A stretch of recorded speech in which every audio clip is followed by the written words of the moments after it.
tópico que é o mais importante.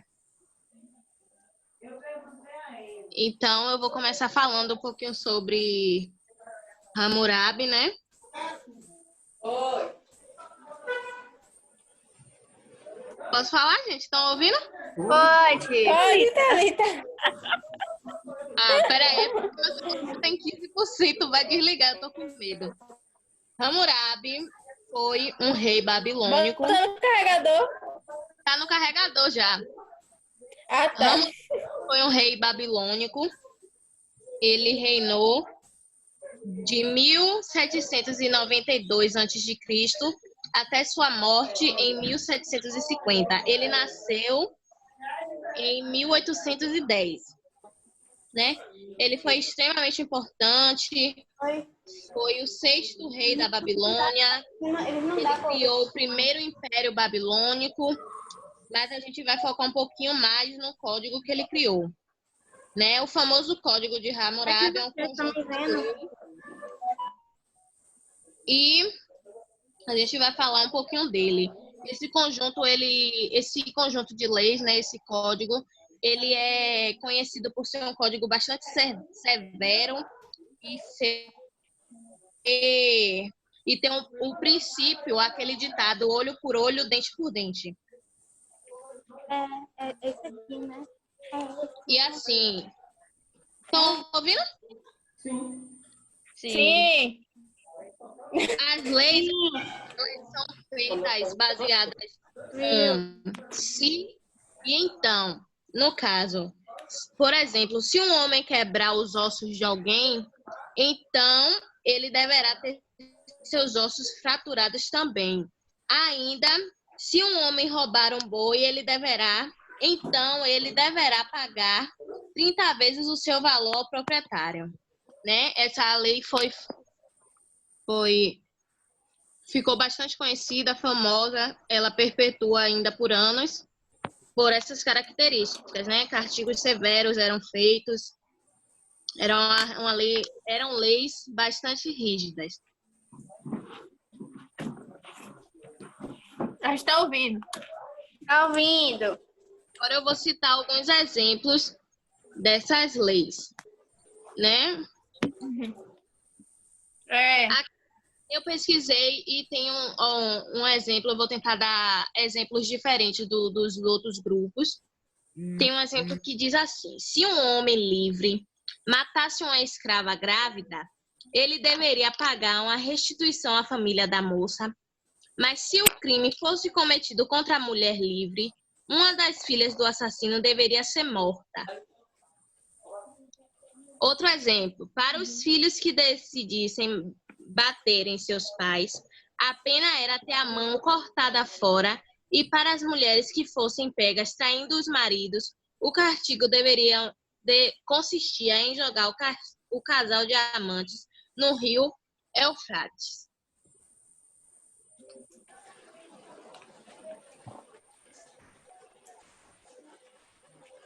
Mas, por um outro lado, gente, este código, ele traz um dos primeiros exemplos de presunção de inocência, de que se tem notícia. O que significa que ele defende a ideia de que todo mundo é inocente até que se prove o contrário. Estão ouvindo? Pronto. Esse conjunto de leis, o que se tem provas, notícias, ele foi talhado sobre a coluna de pedra perto do fim da vida de Hammurabi. E o pilar era deixado em público para quem quisesse consultá-lo. Hoje em dia, esse pilar de pedra, ele se encontra, né, no Museu do Louvre, em Paris.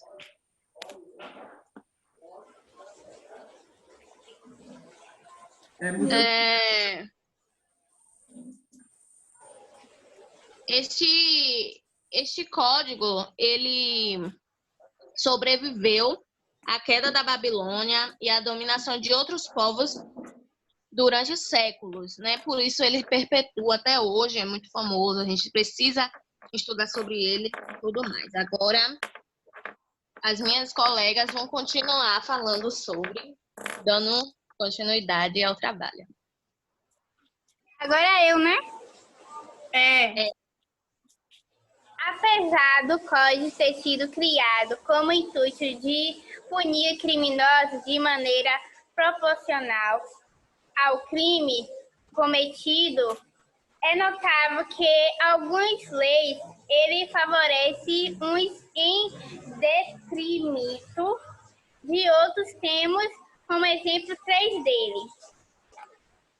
Código 8. Se alguém roubar um boi, ou uma ovelha, ou um porco, ou um barco, se a coisa pertencer a um deus ou uma fonte, ele deverá dar 30 vezes tanto, e se pertencer a um liberto, deverá 10 vezes tanto.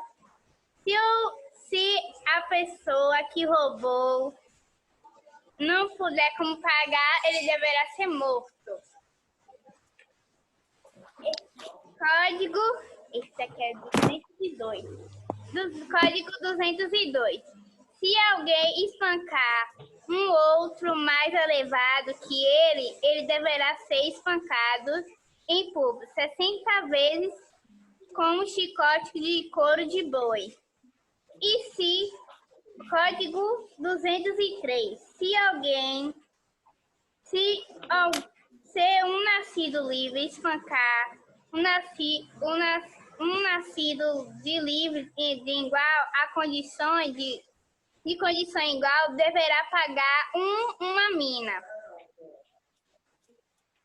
Isso daí é porque estou comparando porque as pessoas de pessoas que tinham muito dinheiro não tinha tanto essas coisas. As pessoas pobres, elas tipo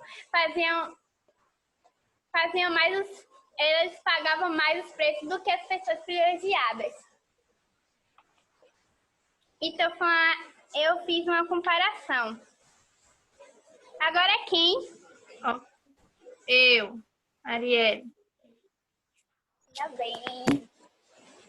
Pode falar? Pode. Pronto. Eu vou falar da continuidade. Tô me ouvindo, gente? Tá, né? Começou foi igual a Thalita. Não, é só para saber, porque tava coisando. Sim, eu vou meio que dar continuidade ao que minha colega Jade falou, que é sobre as leis que eram aplicadas e tudo mais. Bom, a lei do talarão, como já disseram... Oi? Talião? Talião. Ah, foi mal. Talião. Como já disseram, ela alegava ser olho por olho, dente por dente. Isso significava dizer que a punição que eles iriam, que o criminoso iria pagar, tinha que ser mediante ao crime. Ou seja, se ele matasse, ele iria ser morto. Tipo isso. E aí, podemos observar que não era bem assim, porque essas leis, elas não se aplicavam igualmente a todos. Bom, como já dito, os castigos da corte eram diferentes dos demais. E da mesma forma acontecia em relação às mulheres e aos homens. E algumas leis que eu trouxe para comprovar que isso acontecia. Lei 138. Se um homem quiser se separar de sua esposa, que lhe deu filhos, ele deve dar a ela a quantia do preço que pagou por ela e o dote que ela trouxe de casa de seu pai e deixá-la partir. Lei 194. Se alguém der seu filho para uma ama, no caso era uma babá, e a criança morrer nas mãos dessa ama, mas a ama, com o desconhecimento do pai e da mãe, cuidar de outras crianças, eles não devem acusá-la de estar cuidando de uma outra criança sem o conhecimento do pai e da mãe. O castigo dela será ter os seus seios cortados. Se uma mulher não for circunspecta, saiu de casa, arruinou seu lar ou menosprezou seu marido, ela será afogada. Bom, analisando essas leis, a gente pode perceber que, novamente, o olho por olho e dente por dente não está sendo aplicado igualmente, pois as punições das mulheres eram bem rígidas em relação aos crimes inferiores às suas punições, podendo causar até a morte.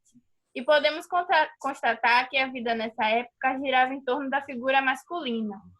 Ou seja, a gente pode concluir que a lei de olho por olho, dente por dente não era real, porque pessoas que tinham mais poder se sobressair em relação aos que não tinham.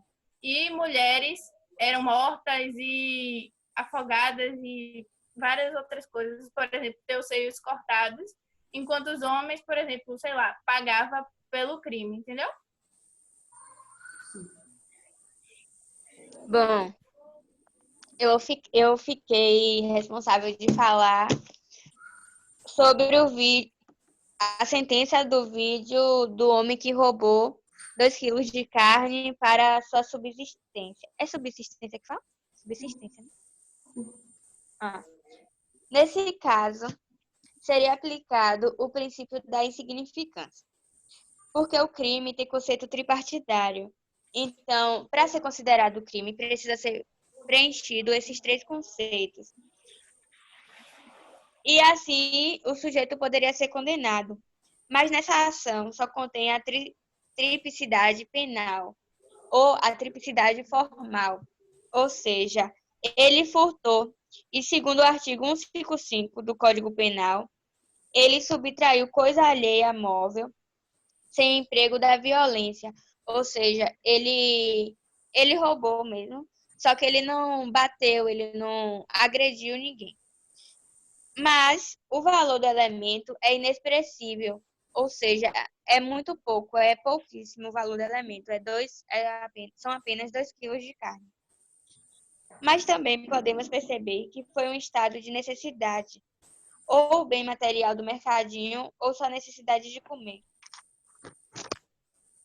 E por isso aplica o artigo 5, que é uma cláusula pétrea que afirma a obrigatoriedade do Estado em garantir a subsistência dos indivíduos, mantendo a educação, segurança, saúde e alimentação, que são os direitos básicos do ser humano para a sua sobrevivência.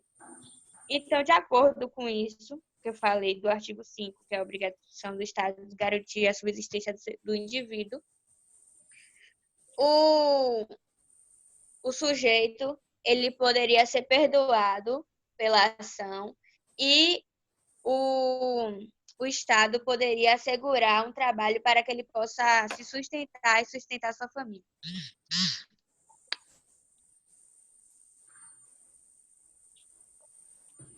Pronto. Jade? Oi. Agora é você. Tá. Para o Código de Crime de Estupro, somente era para virgens e casados, ou seja, mulheres que tinham contrato de casato, mas não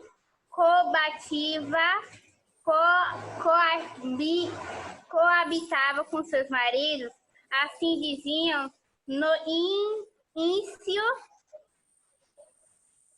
130. Se um Hawilum amarrou uma esposa de um outro Haliu que ainda não conheceu um homem, mora na casa do seu pai, dormiu com seu seio, surpreenderá que Esaú será morto, mas a mulher será libertada. Portanto, as demais mulheres não eram cobertadas pela lei, somente as virgens. Já falei. Pronto. Agora eu vou dar continuidade, porque como só tinham 3, aí a gente preferiu dividir. Bom, aplicando ao estuprador a pena capital, ou seja, a pena de morte, definia, nesse artigo 130, que se alguém viola a mulher que ainda não conheceu o homem e vive na casa paterna, no caso a casa do pai, e tem contato com ela, é surpreendido. Esse homem deverá ser morto e a mulher irá ser livre.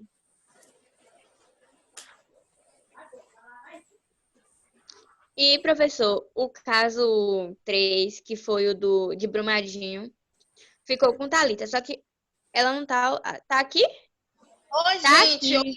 Ah, Tá. sim. Desculpa, é porque meu celular tá em 2%. Vamos passar para a Thalita, tem 10 minutos. Você consegue falar em 5, Thalita, e me dar os outros 5? Deixa eu falar rapidão. Tá. Eu não consegui muito bem, assim como as meninas fizeram, relacionar as leis do Código com as leis de hoje em dia, atuais, e os crimes atuais cometidos. Então, eu vou dar a minha opinião sobre. Sim. Eu acredito que, em relação a o que meus colegas falaram, se fôssemos abordar as leis do Código, como é a palavra, gente? Esqueci.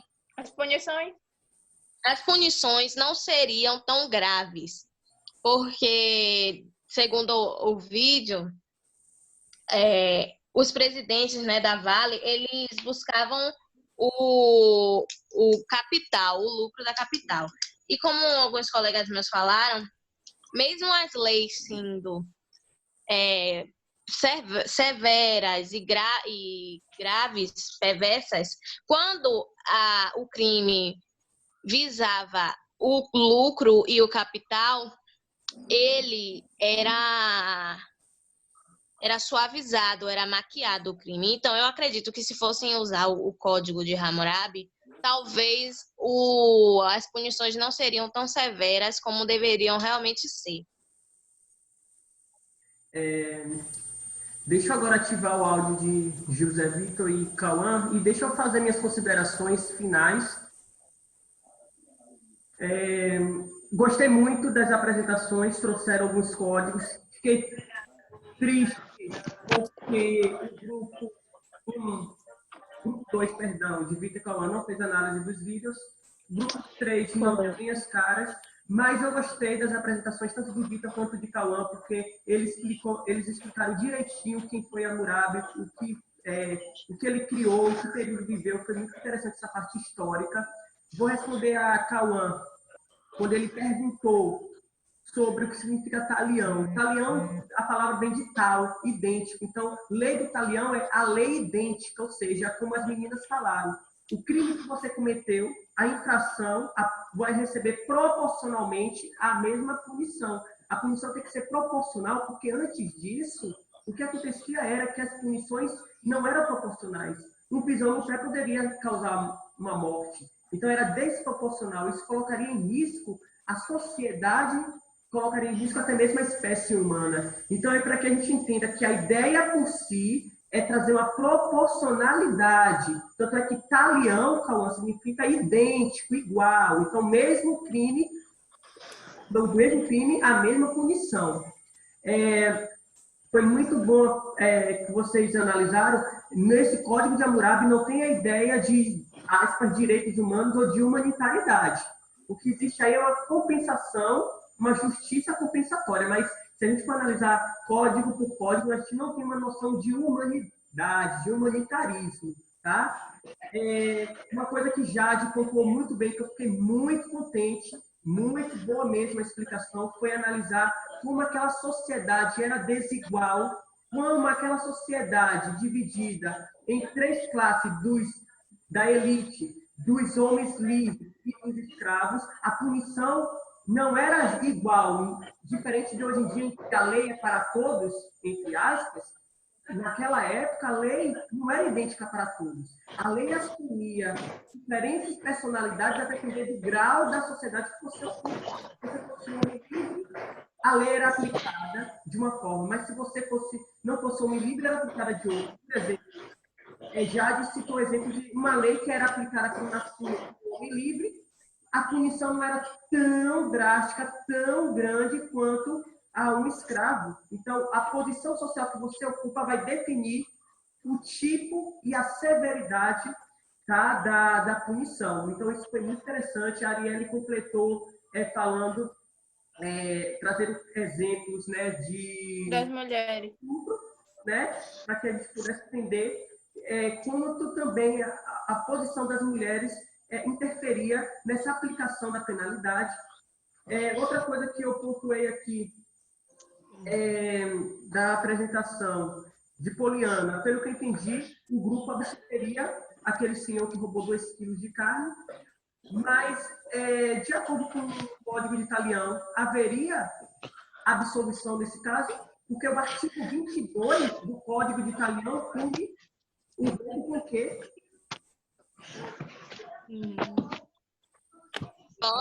Morte? Oi? Com morte. O artigo 22 do Código de Hammurabi pune com morte. Tá? Outro ponto, Thalita, tá me ouvindo? Sim. Agora eu vou falar sobre o que Thalita disse quando ela analisou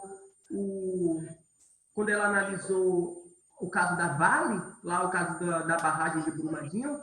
Existia uma lei, a número 228, que eu poderia relacionar, Thalita. Você disse que não achou nada, ou que não conseguiu fazer a relação, então já pode anotar aí, que a gente pode relacionar com um artigo do Código de Hammurabi, o artigo número 229, diz assim, ó, se um arquiteto constrói para alguém e não faz solidamente, e a casa que ele construiu cai e fere o proprietário, deverá ser morto. Ou seja, se o pedreiro, o arquiteto lá, constrói a casa e essa casa desaba por falta de um alicerce, o arquiteto deveria ser morto.